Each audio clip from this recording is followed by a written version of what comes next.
What do you do when your child refuses to go to school? Has your child done that before? This is a situation that we had in our house this week. So after the 2-week Easter break on Tuesday, my daughter refused to go to school. She told me on Monday night she was not going. I said, yes, darling, you are. And then on Tuesday morning, she put her head under the covers and she said, I am not going to school and you can't make me.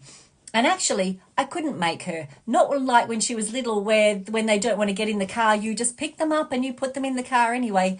And I was like, yeah, I can't physically make you go to school. So what did I do? Instead, I jumped into bed with her and I said, I'm really sorry that you're feeling like this. I'm really sorry that you're finding it so tough enough that you don't even want to face it. There are going to be times like this and we have to face them. And I know it's difficult, but I'm here when you need me. I thought that was going to make her go. It didn't. She still didn't go into school. So I could have threatened. I could have said, right, if you don't go into school, you're not getting this, you're not getting that. But if you know neurodivergent children, it doesn't necessarily matter how much you punish them and say, well, if you don't do this, you're not going to get that. In the moment, they go, I don't care.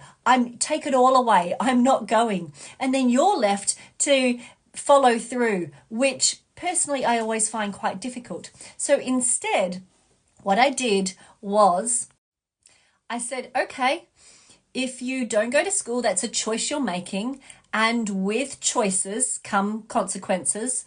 And that means that if you're choosing not to go to school, won't be allowed to go on the television, go on your phone, go on any other device throughout the day while the school hours are in progress.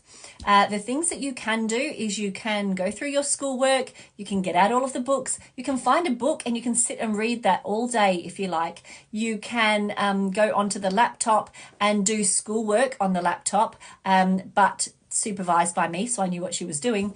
And I gave her a couple of choices of what she could do. Now, she did a little bit of work, and she then told me how bored she was and could she even do chores. And I said no on that because I was working, couldn't be doing with trying to look at different chores that she could do.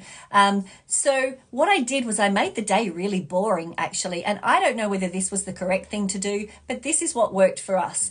And then at the end of the day, I said to her, I know you found today difficult and tomorrow might be difficult too, but with your choices come consequences. And so your choice today meant that you couldn't do any of the nice things that you normally get to do when you stay home. And so she chose the next day to go into school, which was a win for me. What do you do when your child doesn't want to go to school?